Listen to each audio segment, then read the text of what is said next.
Demande à Dieu de disposer ton cœur de façon à ce que ta parole puisse porter du fruit à l'intérieur de toi. Élève ta voix et demande à Dieu de te parler. Que Dieu ouvre ton entendement spirituel et que sa parole descende dans tes entrailles ce matin. Élève ta voix et demande à Dieu sa grâce. Père, c'est notre prière ce matin. Alors que nous nous tenons ici, Seigneur, pour t'écouter. Nous voulons, Éternel, notre Père et notre Dieu, Seigneur, demander ta faveur, demander ta grâce. Seigneur, ouvre les portes de nos cœurs, ouvre les lentres de nos cœurs, ouvre notre entendement spirituel et rends-nous capables de saisir, de comprendre, Seigneur, ta parole ce matin, au nom de Jésus-Christ de Nazareth. Jésus, quelqu'un dise Amen et nous acclamons Jésus. Amen.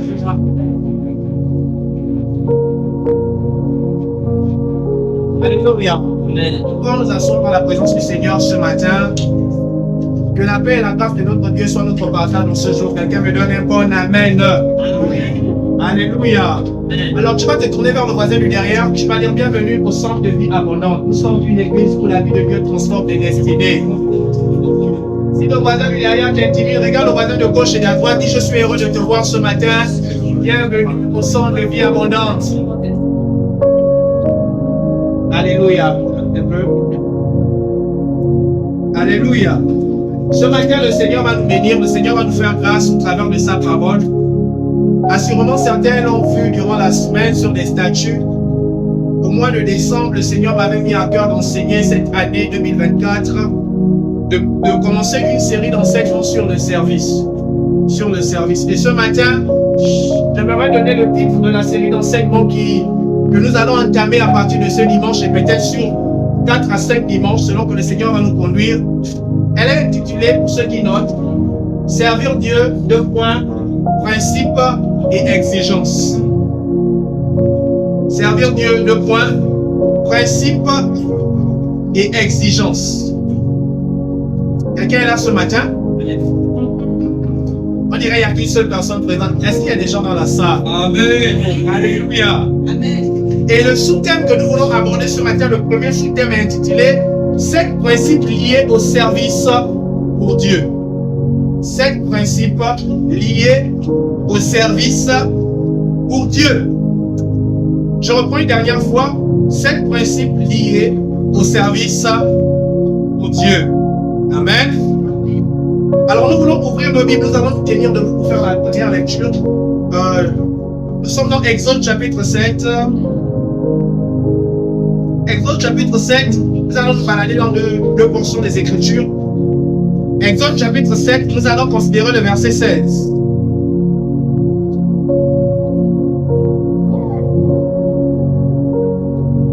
Exode chapitre 7, verset 16. La parole de Dieu déclare: Et tu diras à Pharaon, l'Éternel, le Dieu des Hébreux, m'a envoyé auprès de toi pour te dire: laisse aller mon peuple afin qu'il me serve dans le désert.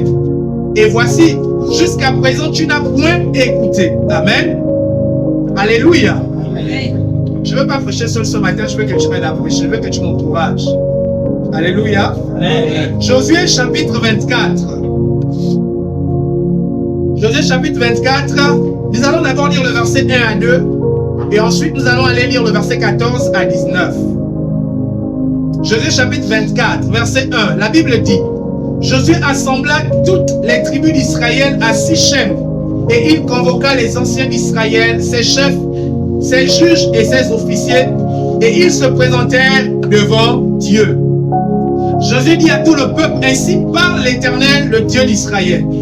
Vos pères Térak, père d'Abraham et père de Nacor, habitaient anciennement de l'autre côté du fleuve et ils servaient d'autres dieux. Alléluia. Verset 14, il est écrit: Maintenant, craignez l'Éternel et servez-le avec intégrité et fidélité. Faites disparaître les dieux qu'ont servi vos pères de l'autre côté du fleuve et en Égypte, et servez l'Éternel. Verset 15.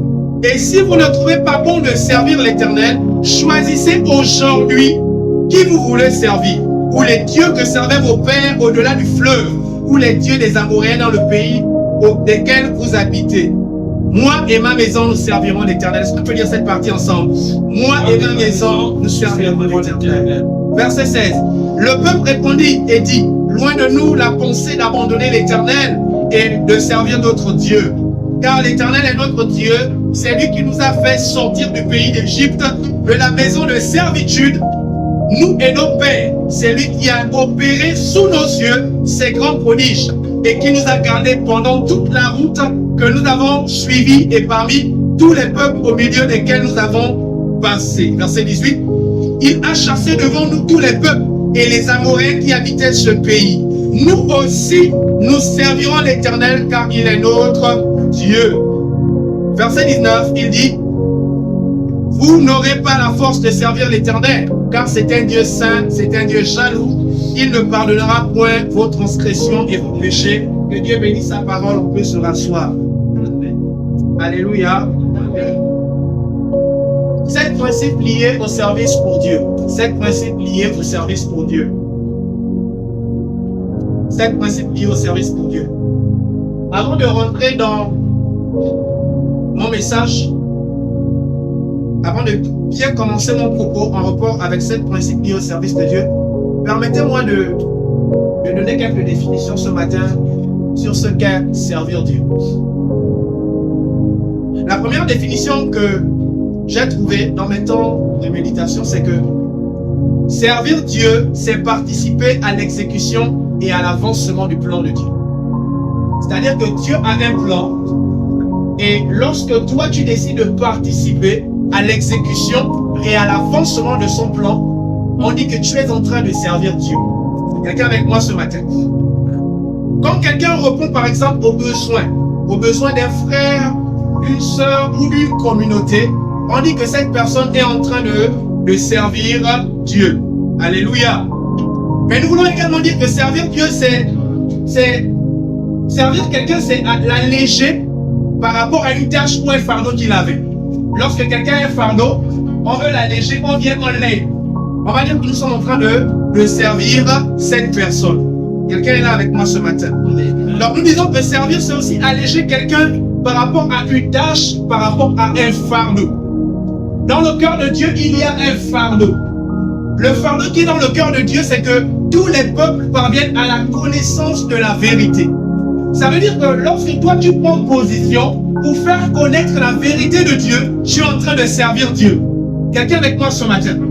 Lorsque tu décides par exemple de partager ta foi, de témoigner de ta foi autour de toi, lorsque tu décides d'inviter des personnes à l'église pour écouter la parole de Dieu, tu es en train de servir Dieu. Quelqu'un dit, moi servir Dieu. Alléluia. Servir Dieu va au-delà du fait de se lever ici, de prêcher, de chanter, d'officier, de jouer les instruments. Servir Dieu ne se résume pas seulement à ça. Quelqu'un avec moi? Et nous allons comprendre cela tout au long de cette série d'enseignements. Il y a plusieurs façons de servir Dieu. Un jour, je rencontrais un homme, un papa qui a dit, si j'étais encore jeune comme vous, assurément je devais utiliser ma force pour servir le Seigneur. Mais même dans la vieillesse, tu peux encore servir Dieu. Dis-moi amen, déjà. Alléluia. En rapport toujours avec les définitions, il n'existe pas qu'une seule manière de servir Dieu. Il n'existe pas qu'une seule manière de servir Dieu. Certains pour servir Dieu, ils offrent leur temps. Vous êtes avec moi? D'autres pour servir Dieu, qu'est-ce qu'ils font? Ils offrent leur talent. D'accord? Tu sais danser par exemple. Quelqu'un peut se convertir au travers de ta danse parce que tu sais danser. Quelqu'un avec moi ce matin? Ah, certainement toi tu sais, je sais pas, tu habites dans certaines choses. Lorsque tu les mets au service de Dieu, tu es en train de le servir et tu participes à l'avancement de l'œuvre de Dieu. Amen. Il y a des personnes dans le monde, elles savaient faire un certain nombre de choses. Mais lorsqu'elles arrivent dans l'église, elles sont assises, elles ne font plus rien. Pourquoi? Elles se disent qu'elles ne sont pas capables, elles ne sont pas qualifiées. Non, il y a des talents que Dieu a mis à l'intérieur de toi que tu peux mettre au service de Dieu. Je prends un exemple simple. Nous avons organisé dans cet endroit l'anniversaire de l'église. Une chose est sûre, je sais préparer, mais je ne sais pas mieux préparer que maman Flora. Je sais une chose, je sais préparer, mais je ne peux pas mieux préparer que maman Aurélia. C'est pas possible. Quelqu'un avec moi? C'est-à-dire, il y a des talents qui sont là que tu peux mettre au service de Dieu. Et la preuve, lorsqu'ils sont quittés ici, les invités qui étaient là disaient, mais vous avez fait comment? Tu as combien de moments là-bas qui ont fait tout ça? Hein? elles ont fait tel repas, qui a fait ceci, qui a fait cela. Je ne connais pas, c'est toutes les mamans qui ont préparé. Et ces personnes étaient impactées par les talents qui sont dans l'église. Quelqu'un est là. Ça veut dire qu'il y a des gens qui peuvent même venir. Pourquoi? Parce qu'ils savent que dans cette église, il y a des sortes quand elles décident de se mettre à la cuisine. Non. Elles sentent que modestement, vraiment, il y a quelque chose de particulier qui se passe. C'est-à-dire, mon talent, je peux également le mettre au service de Dieu. Il y a avec moi mon talent. Je peux le mettre au service de Dieu. Il y a également ceux qui servent Dieu avec leur trésor. Il y a des gens, ils n'auront pas la capacité de se lever et de parler comme toi et moi nous tenons ce matin en cet endroit. Il y a des personnes, en fait, pour se lever comme ça, parler, c'est difficile pour elles. Mais elles peuvent donner leur trésor, c'est-à-dire l'argent qui est dans leur poche peut servir à l'avancement de l'œuvre de Dieu. L'argent qui est dans la poche peut servir à l'achat des chaises ou encore à l'organisation d'une campagne d'évangélisation. Certains servent Dieu avec leur trésor. La Bible parle par exemple des femmes qui servaient Jésus, qui accompagnaient Jésus dans le ministère, qui servaient Jésus avec leurs biens. Ces femmes-là, on n'a jamais dit qu'elles ont guéri un paralytique, mais la Bible dit qu'elles ont servi le Seigneur. Quelqu'un est là. Ça veut dire que tu peux bondir ici, faire tout ce que tu veux. Dieu ne te voit pas. Mais il y a quelqu'un d'assis quelque part dans une chambre au fond là-bas qui est en train de servir Dieu. Je peux dire quelque chose. Je vais aborder ce thème prochainement, mais je dis ça maintenant. La Bible nous parle de Anne. La Bible dit que Anne a vécu pendant 7 ans avec son mari depuis sa virginité. Mais son mari est mort. La Bible dit elle servait Dieu dans le jeûne et la prière. Ça veut dire que lorsque tu prends un temps à part dans le jeûne et la prière pour l'église, tu es en train de servir Dieu. Je ne sais pas si je parle de choses. Ça veut dire que servir Dieu ne se résume pas au fait de te lever sinon. J'arrive bien avec mon avance. Alléluia. J'aimerais commencer. Principe numéro 1. Servir Dieu. Servir Dieu devant être notre réponse à l'amour qu'il a manifesté. Servir Dieu ne doit pas être une obligation pour les enfants de Dieu. Amen. Servir Dieu doit être notre réponse à l'amour que Dieu a manifesté pour nous. Dans le texte d'Exode que nous avons lu, nous allons le relire rapidement, Exode chapitre 7, verset 16. Si je ne me trompe pas, c'était ça, non? Vous êtes avec moi? Exode chapitre 7, verset 16. Et tu diras à Pharaon, l'Éternel, le Dieu des Hébreux, m'a envoyé auprès de toi pour te dire, laisse aller mon peuple afin qu'il me serve. La raison pour laquelle Dieu a sorti le peuple de l'Égypte, c'était pour que ce peuple-là soit à son service. Et l'Égypte, c'est une représentation du monde, le monde païen dans lequel nous sommes. Donc lorsque Dieu nous a délivrés, lorsque Dieu nous a sortis du monde, c'est pour que nous puissions le servir. J'espère que tu en crois avec moi jusque-là. Donc la raison pour laquelle Dieu nous a sortis d'Égypte, c'est pour que nous puissions être à son service. Dieu ne t'a pas délivré de l'Égypte. Dieu ne t'a pas sorti du monde pour que tu sois un simple spectateur. Non, Dieu veut que tu sois à son service. Quelqu'un avec moi ce matin. Ça veut dire à quelqu'un, assurément quand tu étais malade, ou tu avais besoin d'un travail, ou je ne sais pas quoi. Mais si Dieu t'a accordé ça, c'est pour que tu sois à son service. Amen. Tu es avec moi jusque-là?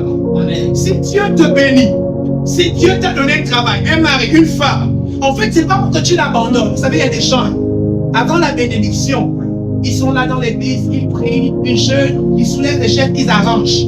Le jour où Dieu va bénir, vous allez voir, ces personnes ne seront plus là. Pas tout le monde, je parle de certaines personnes. Pourquoi ils vont te dire, je suis maintenant très occupé. Avant la bénédiction, il était là physiquement. Après la bénédiction, il est avec nous en esprit. Il y a des gens comme ça. Mais si Dieu te bénit, toi, c'est pour que tu sois à son service. C'est-à-dire que la bénédiction ne t'éloigne pas de ce pourquoi Dieu t'a sauvé. Alléluia. Amen. Je peux vous parler d'une histoire dans la Bible. Vous connaissez l'histoire du fou de Gadara. Le fou de Gadara. Marc chapitre 5. La Bible nous raconte que Jésus fait un voyage missionnaire. Il traverse, il part de l'autre côté et il arrive, il rencontre un fou. On l'appelle le fou de Gadara. Et la Bible dit qu'on l'enchaînait même, mais lui il cassait les chaînes. Et lorsque Jésus arrive dans ce territoire-là, il y a Jésus. Qu'y a-t-il entre toi, en toi et moi? Et Jésus opère la délivrance dans la vie du fou de Gadara. Le fou de Gadara est libéré des esprits qui l'oppressaient. Mais regardez l'attitude. Il a été libéré par Jésus. La Bible dit qu'il a voulu suivre Jésus. C'est-à-dire, il a voulu se mettre au service de Jésus. Mais Jésus va lui dire, non, va dans ta maison et fais connaître ce que j'ai fait pour toi. Ça veut dire quoi? Ça veut dire que lorsque Dieu nous guérit, Dieu nous sauve, c'est pour que nous soyons à son service. Et la Bible dit que le fou de Gadara est allé prêcher dans la Décapole. Il y a quoi la Décapole? La Décapole veut dire quoi? C'était un ensemble de 10 villes où il est allé prêcher l'évangile. Il a dit, voici ce que Jésus a fait pour moi. Ça veut dire qu'après la délivrance, il s'est directement mis au service pour Dieu. Et toi également, après que tu aies reçu Jésus, Seigneur Jésus, je te reçois dans mon cœur comme Seigneur et Sauveur personnel. Tout ça c'est bien, mais Dieu attend de toi que tu te mettes à son service. C'est la raison pour laquelle il t'a appelé. Amen. Dis avec moi que je serve le Seigneur. Le fou de Gadara, avant la délivrance, c'était quelqu'un qui avait parlé le bon sens. Et vous avez vu un fou dans Argentine, ils sont nombreux, n'est-ce pas? Quand vous les regardez, vous savez que leur vie est comment? C'est fini, c'est terminé.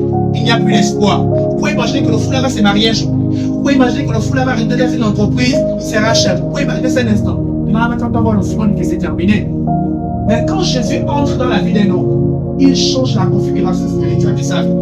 Quand Jésus entre dans la vie des hommes, là où les gens disaient que c'était terminé, Jésus change l'atmosphère de la vie des hommes.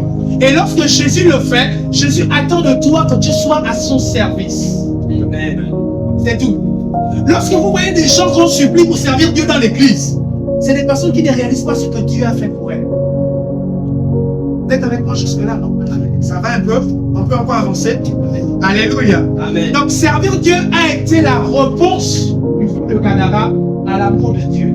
La Bible dit que Dieu a tellement aimé le monde qu'il a donné son Fils unique, afin que quiconque croit en lui ne périsse point, mais qu'il ait la vie éternelle. Rien de ce que toi et moi on peut faire ici, là, va dépasser le sacrifice de Jésus à la croix. Jamais. Jamais. Mon frère, prends tout ton salaire. 3 millions, viens déposer ici. Ça ne peut pas acheter le sacrifice de Jésus à la croix. Le sacrifice de Jésus à la croix, c'est un sacrifice complet. C'est à cause de ce sacrifice même, non, que tu peux avoir les 3 millions en question de ton salaire. Ça fait le sacrifice. Donc, si tu comprends ça, même donner ton argent pour l'œuvre de Dieu ne sera pas un frein. La preuve, c'est que toi et moi, on dépense beaucoup d'autres choses. Dans le monde, la preuve, s'il y a un décès, on va cotiser. S'il y a un mariage dans la famille, il y a ceux qui cotisent par orgueil. Ils veulent qu'on sache qu'eux, ils ont donné plus qu'un tel. Il y a d'autres, quand tu es malade, ils ne deviendront pas maman Flora. Mais s'ils apprennent la mauvaise nouvelle, oh, maman Flora, c'était quelqu'un de bien, ça ne t'arrivera pas au nom de Jésus. C'est un exemple. Maman Flora, c'était quelqu'un de bien. Il vient, il dépose 1 million. Pourquoi? Il est en train de servir les hommes. Mais Jésus est mort pour toi et moi. Et parce que Jésus est mort pour toi et moi, nous devons le servir. Et avec moi, nous devons servir le Seigneur. Alléluia. Le deuxième principe, nous avons lu le texte de Josué chapitre 24. J'aime ce texte. Moïse est mort, ils sont à la porte. Enfin, j'ai envie de dire, ils sont rentrés dans le territoire. D'accord? Ils sont rentrés dans le territoire que Dieu avait pour eux. Avant, au verset 1 et 2, Josué rappelle quelque chose. Il dit, vos pères ont servi d'autres dieux de l'autre côté du Jourdain. Ils ont servi d'autres dieux. Vous savez que le père d'Abraham, c'était un ganga. Le père d'Abraham, Terach, c'était un ganga. Abraham a grandi au milieu d'un ganga. La destinée d'Abraham, c'était qu'il soit, vous savez, dans nos familles, quand quelqu'un est ganga, quand il doit mourir, non, il doit transmettre à quelqu'un. D'accord? Je suis sûr qu'Abraham devait être le futur ganga. Et lorsque Dieu veut engager le plan du salut de l'humanité, il prend Abraham, la première chose qu'il dit, va de ton pays, de ta patrie, de la maison de ton père vers un pays que je te montrerai. Et là, Abraham va. Et Josué et le peuple est rentré dans leur territoire. Il dit une chose, je vais dire cela avec vous. Nous sommes dans Josué, le texte que nous venons à peine de lire, chapitre 24. Nous allons lire à partir du verset, je crois que c'est le verset 14 ou le verset 16. Verset 14. Josué rappelle toutes ces choses. Il dit ceci. Il rappelle que vos pères ont servi Dieu de l'autre côté du fleuve. Ils avaient plusieurs dieux. Verset 14, écoutez ce qu'il dit. Il dit maintenant, craignez l'Éternel et servez-le avec intégrité et fidélité. Avant de parler du service, il dit d'abord quoi? Craignez l'Éternel. On ne peut pas servir Dieu si on ne craint pas Dieu. On ne peut offrir un service agréable à Dieu si dans nos cœurs nous n'avons pas la crainte de Dieu. Dis avec moi la crainte de Dieu. La crainte de Dieu reflète la disposition de notre cœur. C'est la crainte que tu as de Dieu qui révèle la disposition de ton cœur. Tu ne peux pas servir Dieu si tu n'as pas la crainte de Dieu. Il y a plusieurs personnes qui se lèvent pour Dieu, mais qui ne craignent pas Dieu.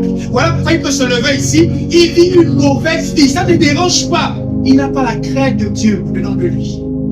Et quand Dieu regarde, il n'est pas en train de servir Dieu.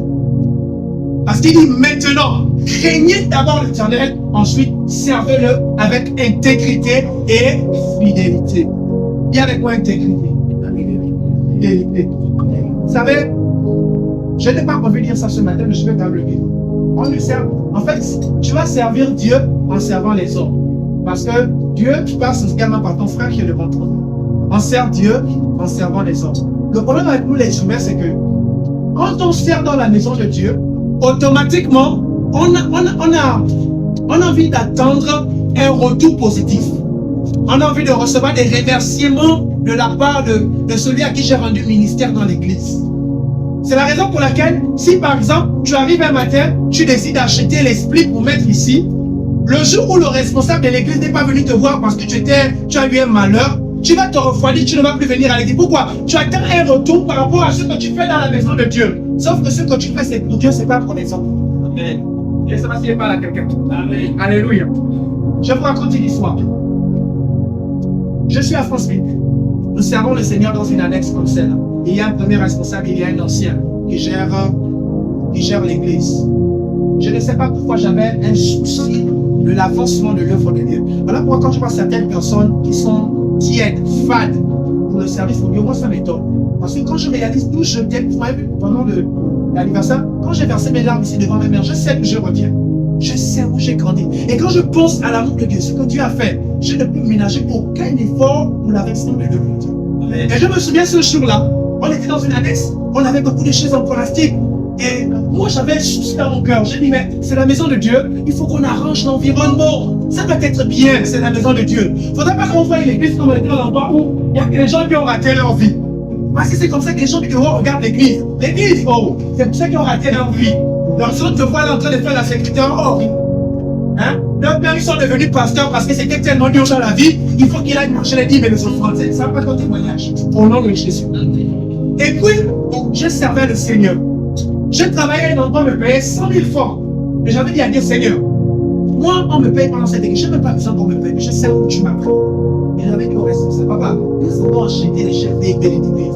Le problème, c'est que l'église, quand on dit qu'on va faire ceci, les gens sont parfois réticents. Chacun a parfois un argument. On peut d'abord faire ça. Quand tu as une vision, non, fonce d'abord. Le plus important, c'est les résultats. Il y a des choses que tu peux entreprendre ici à l'église. L'apôtre n'est pas obligé de savoir. Quand je comprends pas, le plus important, c'est les résultats. Et ce jour-là, j'ai donné cet argent. Nous avons acheté des chaises. Imaginez, l'église était genre, on avait des chaises en plastique. Et puis, il y en a beaucoup de chaises VIP. Les gens arrivent, sont contents. Il y a une personne qui arrive qui dit ceci. On était habitué à des chaises plastiques ici, là. Les chaises VIP, là, c'est casse-pique. Donc, j'étais là, j'étais triste. J'ai dit, mais, oh, la personne n'a quel problème. Et puis, dans mon cœur, le Seigneur me dit, attends, tu es triste parce que tu attendais qu'on vienne te féliciter pour ce que tu as fait. Mais c'est ça, Dieu que tu as offert, tu ne peux rien attendre des autres. Et si c'est à Dieu que nous offrons un service, nous ne devons rien attendre des autres. Quelqu'un avec moi ce matin. Amen. Alléluia. Donc, la crainte de l'Éternel devrait précéder notre service pour Dieu. Amen. Amen. Je vais dire une deuxième chose. Vous connaissez l'histoire de Caïn et Abel. Est-ce que tu sais que lorsque tu donnes ton offrande, tu es en train de servir le Seigneur? Tu sers le Seigneur. Maintenant, je vous explique quelque chose. La Bible dit ceci en ce qui concerne l'offrande. La valeur de l'offrande ne se trouve pas dans la quantité, mais sur la qualité de celui qui, enfin sur la qualité de cœur de celui qui donne l'offrande. La Bible dit que Dieu a d'abord créé qui? Abel. Dieu a d'abord approuvé Abel. Ensuite, il a approuvé son offrande. Ça veut dire que lorsqu'on sert le Seigneur, Dieu regarde d'abord à notre cœur avant de regarder ce que nous faisons. Je ne sais pas si je te parle ce matin. En fait, Dieu, tu peux tout faire dans l'église, tu peux tout faire, être en mouvement, prêcher comme je parle ce matin. Dieu regarde d'abord aux dispositions de ton cœur. Peu importe ce que tu dois, Dieu regarde d'abord aux dispositions de ton cœur. Dieu a créé d'abord le cœur avant de créer le service. Et avec moi, avance. Alléluia. Troisième chose, troisième principe. Il n'y a que ceux qui sont nés de Dieu qui peuvent servir Dieu. Il n'y a que ceux qui sont nés de Dieu. Ça veut dire quoi? Ça veut dire qu'il n'y a que ceux qui ont reçu Jésus dans leur cœur, qui ont accepté la parole dans leur cœur, qui peuvent servir le Seigneur. Il n'y a que ceux-là. Servir Dieu est réservé à une catégorie de personnes, ceux qui sont nés de lui. Alléluia. Je vais aller rapidement. Quatrième principe. On ne peut prétendre servir d'autres dieux, servir Dieu en servant d'autres dieux. On ne peut prétendre servir Dieu en servant d'autres dieux. Voilà pourquoi Josué, il dit au peuple, faites disparaître tous les dieux qu'ont servi vos pères de l'autre côté. Tu ne peux pas dire que tu sers Dieu, mais tu es encore en train d'aller voir des féticheurs quand quelque chose ne va pas dans ta vie. Tu ne peux pas dire que tu sers Dieu, mais tu es en train d'aller voir des gangas, on les appelle comment, des astrologues et autres, quand quelque chose ne va pas dans ta vie. La Bible dit, faites disparaître tous les dieux étrangers qu'ont servi vos pères de l'autre côté. Alléluia. Amen. Je ne sais pas si je parle à quelqu'un ce matin. Amen. Tu ne peux pas servir Dieu si tu as encore un petit grigui que tu gardes dans ta maison. C'est la protection. Dans notre famille, on a mis ça là, on doit toujours mettre ça comme ça. De toutes les manières, c'est Dieu qui a tout créé. C'est pas vrai. On ne peut pas servir Dieu et servir notre Dieu. Il y a ton voisin, serve uniquement Dieu. Alléluia. Donc, nous devons faire disparaître tout ce qui n'est pas de Dieu dans nos vies. Lorsque je me donne au Seigneur, j'ai donné ce témoignage ici. Notre famille, on vivait des temps difficiles et puis on avait trouvé que c'était bon qu'on nous fasse des protections. Hein? Je ne sais pas si toi, on t'a aussi fait les trucs là. On t'a fait ça. Toi, au moins, vous n'avez pas ça, mais moi, Seigneur, si j'enlève au si vous allez trouver, quelque part là, il y a un monsieur qui m'avait beaucoup blessé, gloire à Dieu, ça a disparu. Et puis, moi, bizarrement, en plus de toute cette protection-là, on nous avait donné chacun une bague. Qui a quoi la bague? Voilà. On était comme des mariés, c'est bizarre. On était jeunes, on était comme des mariés. C'est bizarre, c'était une bague en or. Bizarrement, je ne sais pas pourquoi. On était comme des mariés. Mais dans notre famille, il y a nos vampires, mon Dieu. Donc, imaginez un peu, tout le monde a la bague. Et puis, moi, je me donne au Seigneur. Un jour, je suis à la douche en train de laver. Le Seigneur me dit, tu ne peux pas servir de maître. Soit tu me fais confiance, ou tu continues à servir d'autres dieux. Même quand c'était un combat dans ma douche, j'enlève la bague en question comme ça, je regarde. Je pense à un vieux là qui est dans ma famille, on l'appelle le big, lui là il ne tape pas. Je dis, mais si j'enlève ça, le gars a fait ma tête, mon Dieu. Et puis c'était un combat dans mon cœur, Seigneur. Et puis j'ai appuyé la bague, j'ai plié la bague. J'ai dit à Dieu, je donne ma vie entre tes mains. Si je vais mourir, je meurs entre tes mains. Je l'ai jeté. Mais depuis le jour là, je n'ai pas fait de mauvais rêves pour poursuivre, mais le Seigneur m'a gardé jusqu'à présent. C'est celui dont je disais quand on arrive à des réunions, quand je lui ai dit bonjour, il s'est même pour me saluer. Le moment dont j'avais peur là, c'est devenu mon pote. Parce que Jésus prend soin de ses enfants. Dieu peut te protéger mieux que les protections que tu as. Dis-moi une bonne année.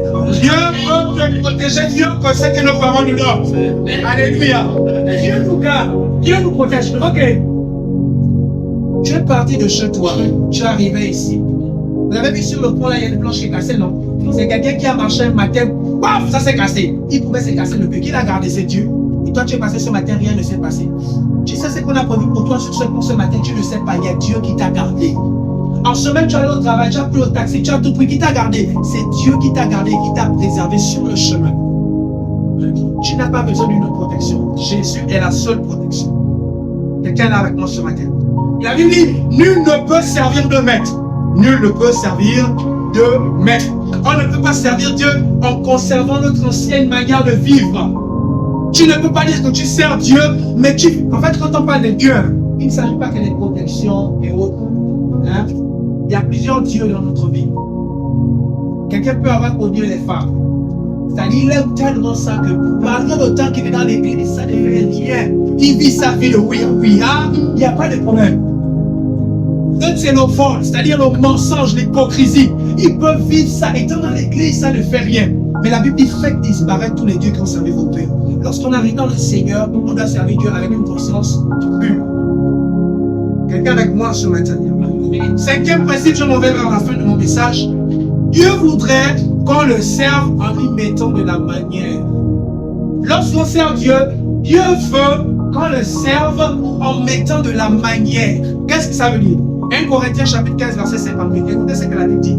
Ainsi, mes frères bien-aimés, soyez fermes, inébranlables, travaillons de mieux en mieux à l'œuvre du Seigneur, sachant que votre travail ne sera pas vain dans le Seigneur. La Bible dit travaillez de mieux en mieux à l'œuvre du Seigneur. Si hier tu as servi Dieu jusqu'à un certain niveau, Dieu veut que tu t'améliores dans ta manière de le servir. Je ne sais pas si tu veux. Amen. Pas lumière. Mais Dieu veut encore que tu t'améliores. Comme moi également, Dieu veut que je m'améliore dans ma manière de le servir. Dieu veut que tu t'améliores dans ta manière de le servir. La Bible dit, travaillez de mieux en mieux à l'œuvre du Seigneur. Même dans la vie, dans notre travail, en entreprise, on peut parfois se perfectionner, être capable d'occuper un nouveau poste. Mais dans la maison de Dieu, on est tellement paresseux, on ne veut pas se perfectionner. On ne veut pas évoluer dans notre manière de prier. On ne veut pas évoluer dans notre manière de prêcher. On ne veut pas évoluer dans notre manière de chanter. On ne veut pas évoluer dans notre manière de faire la sécurité. On ne veut pas évoluer dans notre manière de jouer des instruments. On se contente de ce qu'on fait. La Bible dit travailler de mieux sans mieux. Il y a un endroit où on trouver des personnes excellentes, c'est dans l'église. Dans le monde, j'étais choqué de voir un frère qui me dit la raison pour laquelle je trouve des chants vaillants, c'est parce que eux jouent mieux. Hein? Ils ont des bons jeux de voix. C'est quelqu'un qui fait des 5 jours. J'ai dit, mais dans l'église aussi, quelqu'un peut. Toi, tu peux demain après-demain mieux jouer un instrument. Toi, tu peux demain après-demain être un grand prédicateur. La Bible dit de travailler de mieux sans mieux. Donc, quand on sert Dieu, non, on doit mettre de la manière. Alléluia. Quand on sert Dieu, on doit mettre de la manière. Autre chose, écoutez ce que la Bible dit. Jérémie 48, verset 10. Maudit soit celui qui fait l'œuvre de Dieu avec négligence. L'œuvre de Dieu, on ne fait pas l'œuvre de Dieu avec négligence. J'ai toujours dit aux gens, Dieu n'a pas besoin de moi. Avec ou sans moi, l'œuvre va avancer. C'est-à-dire que même si on me voit, Dieu ne va pas me diriger ici là. Dieu peut diriger ça bien, mieux que moi.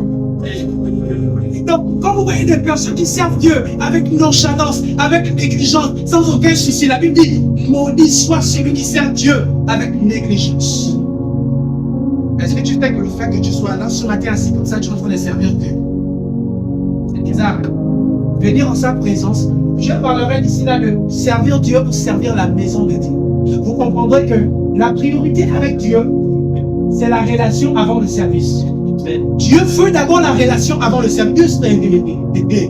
Dieu veut d'abord la relation avant le service. Donc, pendant que tu es en train de t'asseoir là, tu es en train de télécharger la parole de Dieu. Quand tu retournes à la maison, il y a au moins 4 personnes qui viendront dimanche prochain. Pourquoi? Parce que Dieu s'est déversé à l'intérieur de toi. La raison pour laquelle tu es négligent, c'est parce que tu ne comprends pas que tu es au service de Dieu. Mais tu ne le comprends pas. Voilà pourquoi on doit te dire, non. Lorsque tu l'as compris, tu le fais naturellement. Parce que, voilà, il y a combien de... Nous sommes mariés et j'ai fait un constat. Quand on s'est marié, qu'est-ce qu'on partage avant le mariage? Qu'est-ce qu'on partage? Les faire-part. On partage les faire-part. Dites-moi, pourquoi vous partagez les faire-part? C'est d'abord pour annoncer la bonne nouvelle, n'est-ce pas? Quand il y a une bonne nouvelle, on annonce la bonne nouvelle. Mais pourquoi, après tout ce que Jésus a fait pour toi, tu ne veux pas aller annoncer la bonne nouvelle de Dieu qui t'a changé? Pourquoi? Pourquoi c'est difficile pour toi de dire aux gens, j'étais ceci? Pourquoi c'est ce que Dieu a fait pour moi? Pourquoi c'est difficile? Ok, deuxième question. Pourquoi même quand il faut aller faire l'évangélisation, tu ne veux pas qu'on aille dans ton quartier? Pourquoi tu ne veux pas? Hein? Le fou de Gadara, il d'abord retourné chez lui. Dans sa contrée, il retournait là-bas. C'est là-bas où on le connaissait. Là-bas, on savait qu'il était fou. Les gens doivent voir la preuve de Dieu dans ta vie. Pourquoi les hommes ne doivent pas voir la preuve de Dieu dans ta vie? Pourquoi? Dieu veut voir. Les hommes doivent voir la preuve de Dieu dans notre vie. Quelqu'un avec moi ce matin. Donc, quand on fera porte à porte dans ton quartier, même si tu as salsa, quand on ira soit devant, c'est toi qui connais le quartier, c'est ton pivot, que les manuels que tu maîtrises, on ira témoigner avec toi. J'ai vécu le Seigneur, j'ai vu des choses où on est dans train de servir Dieu, et quelqu'un dit, oh, tel aussi chante là-bas l'église. Lui, c'est l'officier dans l'église là. Pourquoi? On connaît qu'il a un mauvais témoignage. Il est dans tout ce qui est mauvais. Hein? Cela ne sera pas ton témoignage au nom de Jésus. Il avait bien mort. Alléluia. Je suis en train de terminer mon message. 7 principes pour servir Dieu. Nous sommes au 6e principe, c'est ça? Ça, j'ai dit amen à ce principe parce que j'ai expérimenté bien ça. Le service contribue à notre édification personnelle. Un croyant qui ne sert pas ne croit pas.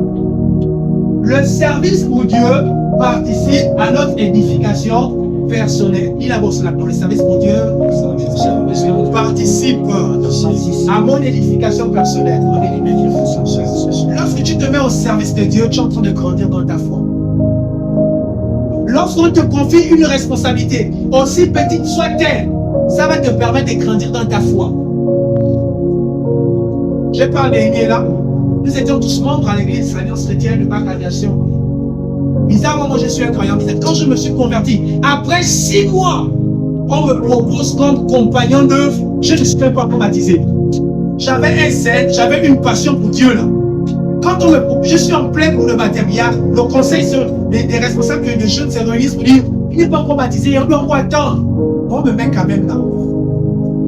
Mais cette responsabilité m'a fait grandir parce que je suis obligé de chercher Dieu. Je suis obligé de chercher Dieu pour pouvoir diriger les champs. Je suis obligé de chercher Dieu. Donc, le service pour Dieu te fait grandir. Donc, quand on te pousse ici, maman, viens diriger les temps de prière. Dieu s'en fout que tu saches bien parler, que tu sois comment. Dieu regarde seulement à ton cœur. Pourquoi Dieu a choisi Moïse? Moïse bégayait, non? Vous êtes d'accord avec moi? Soyez là avec moi, s'il vous plaît. Moïse, c'était un bête, n'est-ce pas? Moïse s'en foutait que Dieu s'en foutait que quand Moïse arrive chez Pharaon, il dit Pharaon, Dieu a dit que Dieu s'en fout de ça. Il ne regarde pas notre capacité naturelle, il regarde à la disposition de ton cœur. Avec ou sans, Dieu va t'utiliser.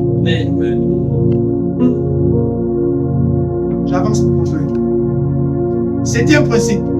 Il y a des récompenses. Il y a des récompenses liées à ceux qui servent Dieu fidèlement avec intégrité. Il y a des récompenses à servir Dieu. Il y a des récompenses. Le service pour Dieu, la Bible dit que ce que vous faites dans la maison de Dieu, ce n'est pas en vain. Quand tu viens ici tous les jeudis prier dans cette église, Dieu dit qu'il n'est pas injuste pour oublier ça. Alléluia.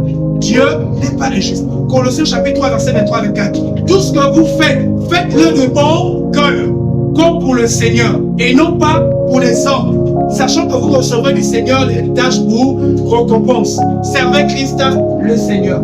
Tout ce que vous faites dans la maison de Dieu, faites-le de bon cœur. Dieu va dire tout ce que tu fais dans la maison de Dieu, faites-le de bon cœur. Alléluia. Tout ce que nous faisons dans la maison du Seigneur, nous devons le faire de bon cœur, comme pour le Seigneur. Sachant que nous recevrons de Dieu l'héritage pour récompense. 1 Corinthiens, je crois que c'est... Non, c'est Jésus qui le dit. Il dit, il n'y a personne qui a abandonné père, mère, famille, etc., qui n'ait reçu des récompenses dans le siècle présent, mais encore dans la vie à venir. Quand Dieu veut nous bénir, non, ce n'est pas des bénédictions d'abord pour l'éternité. Ça commence ici sur la terre. Il y a des bénédictions liées à ceux qui servent Dieu fidèlement avec intégrité et fidélité. Et j'aimerais te dire ce matin, sois fidèle et sois intègre dans le service que tu as dans la maison de Dieu. Mais encore, j'aimerais t'encourager. Peut-être que toi, tu ne fais pas encore grand chose. Regarde l'église, regarde autour de toi. Il y a quelque chose que toi, tu peux faire. Il y a quelque chose que tu peux faire dans cette maison. Il y a quelque chose que tu peux faire. Il y a quelque chose que tu peux faire. Alléluia. Il y a quelque chose que toi et moi on peut faire dans cette assemblée. Donc, il était question ce matin de parler de 5 principes liés au service pour Dieu. Et ce matin, j'aimerais t'encourager, alors que nous sommes en train de terminer ce moment, à te dire en rentrant chez toi, qu'est-ce que je peux faire dans la maison de Dieu? Alléluia. Est-ce qu'on peut incliner nos têtes et dire merci à Dieu pour sa parole? Dis merci à Dieu. Merci Seigneur pour ta parole ce matin.